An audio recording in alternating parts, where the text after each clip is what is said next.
দর্শক স্বাগত জানাচ্ছি সাকার ফিশ তার মানে সাকার মাউথ ক্যাটফিশের রাজধানী বুড়িগঙ্গা এবং শীতলক্ষা নদীর পাড় থেকে। শীতলক্ষার মাছ তাই না? হ্যাঁ, আরে দারুণ চমৎকার চমৎকার মাছ। কি মাছ এগুলো? ফুলা পাতা বুড়ি। এখন গ্রামে গঞ্জে সব জায়গায় পুকুরেও পৌঁছে গেছে। ভবিষ্যতে এর কি ভয়। দর্শক স্বাগত জানাচ্ছি সাকার ফিশ তার মানে সাকার মাউথ ক্যাটফিশের রাজধানী বুড়িগঙ্গা এবং শীতলক্ষা নদীর পাড় থেকে।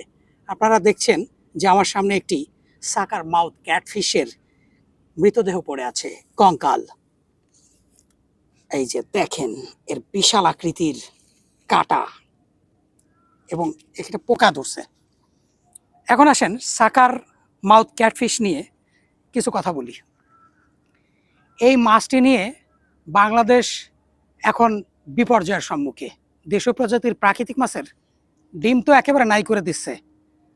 এই যে আমার পেছনে যে শীতলক্ষা নদী দেখছেন, শীতলক্ষা নদীতে আগে প্রচুর পরিমাণে প্রাকৃতিক মাছ পাওয়া যেত। এখন এই সাকার মাউথ ক্যাটফিশের কারণে এই মাছগুলো প্রায় বিলুপ্তির পথে। তবে সাম্প্রতিক যে ভারী বর্ষণ হয়েছে, সমস্ত এলাকায় এই বর্ষণের পানি জলাভূমি থেকে খাল হয়ে নদীতে পতিত হয়েছে, যার কারণে এখন এই যে বুড়িগঙ্গা এবং শীতলক্ষা কিন্তু নতুন করে প্রাণ ফিরে পেয়েছে, প্রাণের সঞ্চয় ঘটেছে। এবং সেই সাথে আমি গত 2 মাস আগেও দেখেছি এখানে জাল ফেললেই শুধু সাকার মাউথ ক্যাটফিশে পুরো জাল ভরে যেত। আপনারাও দেখেছেন ভিডিওর বিভিন্ন মাধ্যমে বুড়িগঙ্গার একজন ব্যক্তি জাল ফেলে প্রচুর পরিমাণে সাকার মাউথ ক্যাটফিশ ধরছে। সেখানে সাকার ফিশ বাদে অন্য কোনো মাছই ধরছে না। আমি বিক্রি করতে পারতাম তাহলে আমি একটু ভালো থাকতে পারতাম। স্থানীয়রা এই মাছকে বলে রোহিঙ্গা মাছ, মানে বহিরাগত মাছ বলা হয়ে থাকে এটা। বাড়ির পুকুরে ধরা পড়ল বুড়িগঙ্গার সাকার মাছ।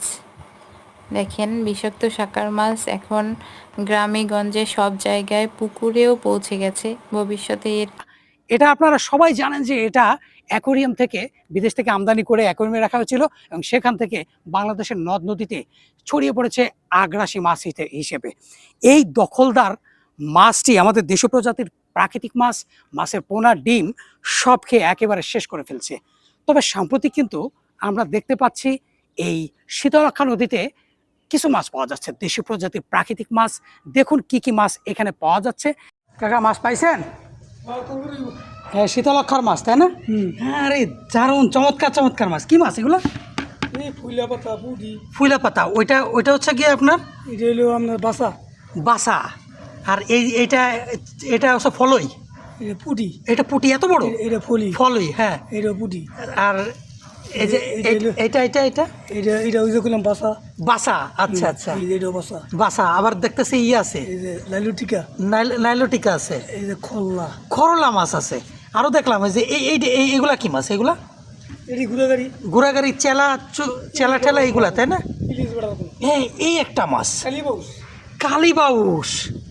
তার মানে আমাকে এই আপনার এই নদীতে এত প্রজাতির মাছ আছে, দেশি মাছ। আর আপনার আজকে বাদে নাই, রোহিঙ্গা মাছ বাদে নাই? বাচ্চা রোহিঙ্গা আজকে কতগুলো মাছ ছিল? কম সে কম মনে হয় যে 3 বার ধুইব। এই 3 বালতি রোহিঙ্গা মাছ বাঁচছে। আচ্ছা, সাকার ফিশ। তো এত মাছ পাইছেন কত সময় করছেন? আজকে এত বড় পুটি, 7:30 বাজে। বিশাল বড় পুটি। 7:30 বাজে।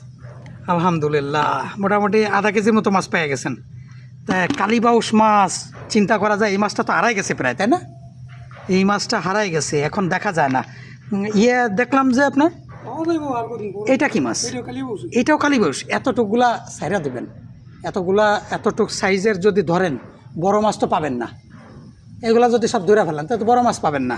এগুলা ছাইরা দেবেন। দেখছেন, এই কালীবাউস অনেক দামি মাছ, খুব সুস্বাদু। এগুলা ছেড়া দেবেন। বাইন মাছ পান নাই তাই না? এটা কি জিনিস? গাউরা। তো অনেক প্রজাতির মাছ আছে, অনেক প্রজাতির। এটা হ্যাঁ, এত প্রজাতির মাছ। আমি তো মনে করছিলাম শীতলক্ষার মাছ মনে হয় সব শেষ। অনেক প্রজাতির মাছ। রোহিঙ্গা মাছ আইসা মনে হয় শীতলক্ষার মাছ শেষ। এখন এত প্রজাতির মাছ আছে। যে মাছগুলো পাওয়ার অন্যতম কারণ হচ্ছে গিয়ে এই যে বিপুল পরিমাণে বৃষ্টি হচ্ছে, এই বৃষ্টির পানি আপনার এটা জলাবদ্ধতা তৈরি হয়ে আপনার বন্যা হয়েছে।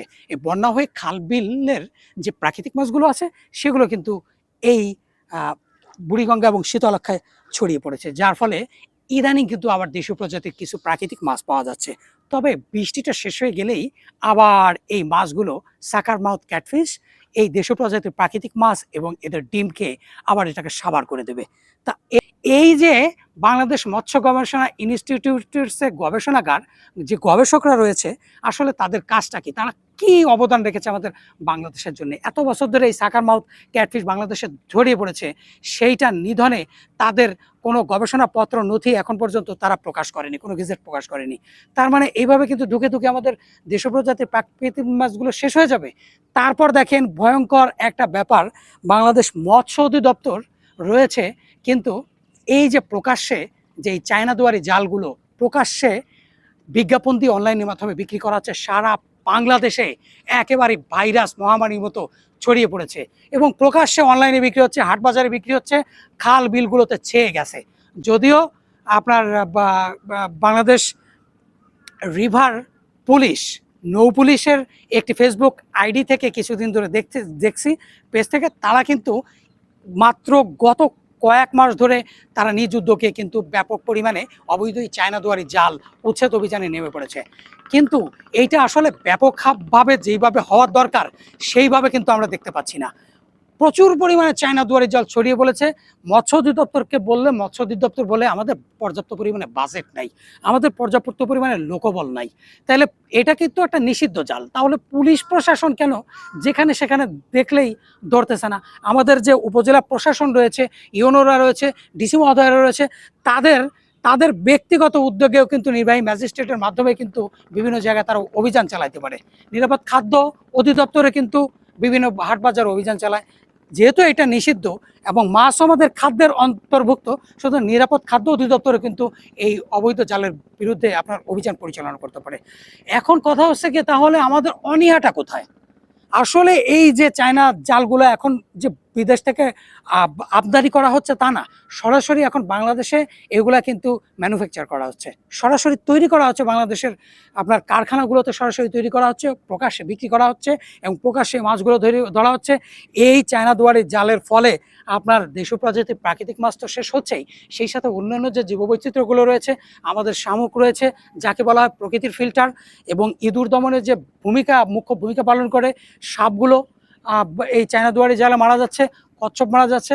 সেই সঙ্গে আমাদের কৃষির যে পোকামাকড় দমনে যে ব্যাঙগুলো কাজ করে, সেই ব্যাঙগুলো মারা যাচ্ছে। অর্থাৎ জলজ যে প্রাণীগুলো রয়েছে সেই প্রাণীগুলো কিন্তু মারাত্মক আকারে ধ্বংস হচ্ছে এই চায়না দুয়ারি জালে। আপনারা এখন পর্যন্ত সারা বাংলাদেশে এগুলো নিয়ে লেখালেখি চলতেছে, তারপরও আপনাদের এখন পর্যন্ত টনক কেন নড়তেছে না আমরা জানি না। আমাদের দেশের আবার একটা নীতি আছে যে একটা বড় বিপর্যয় না হওয়া পর্যন্ত, ক্ষয়ক্ষতি না হওয়া পর্যন্ত আমাদের প্রশাসন কিন্তু এটার বিরুদ্ধে কোনো ব্যবস্থা নেয় না। আর একটা ব্যাপার হচ্ছে গিয়ে আমাদের ভাইরাল রোগ আছে, আমার এই ভিডিওটা যদি ভাইরাল হয় তাহলে কিন্তু ব্যবস্থা নেবে। যেই বিষয়টা আমাদের দেশে ভাইরাল হয় শুধু সেই বিষয়টার উপরেই কিন্তু আমাদের আপনার আইনের শাসন প্রতিষ্ঠা করা হয়। আর ভাইরালের অন্তরালে যেগুলো দেশটাকে তিলে তিলে ধ্বংস করে ফেলছে, খেয়ে ফেলছে, সেগুলা ন্যায় বিচার আমরা দেখতে পাই না। সুতরাং এই ভাইরাল হওয়ার স্বার্থেও যদি আমাদের দেশের চায়না দুয়ারি জালগুলো এবং এই সাকার মাউথ ক্যাটফিশগুলো যদি মৎস্য অধিদপ্তর দমন করতে পারে তাহলে সেটাই ভালো। সুতরাং ভাইরালের জন্যই অর্থাৎ এই যে সাকার মাউথ ক্যাটফিশ দমন এবং সেই সাথে এই চায়না জুয়ারি জাল দমনের জন্য হলেও আপনারা দেশটা বাঁচানোর জন্য, দেশের প্রাকৃতিক মাছ এবং জলাশয়গুলো বাঁচানোর জন্য হলেও আশা করি আপনাদের কাছে অনুরোধ, আপনারা এই পোস্টটা শেয়ার করে ভাইরাল করে ছড়িয়ে দেবেন ন্যায় বিচার প্রতিষ্ঠার স্বার্থে। ধন্যবাদ।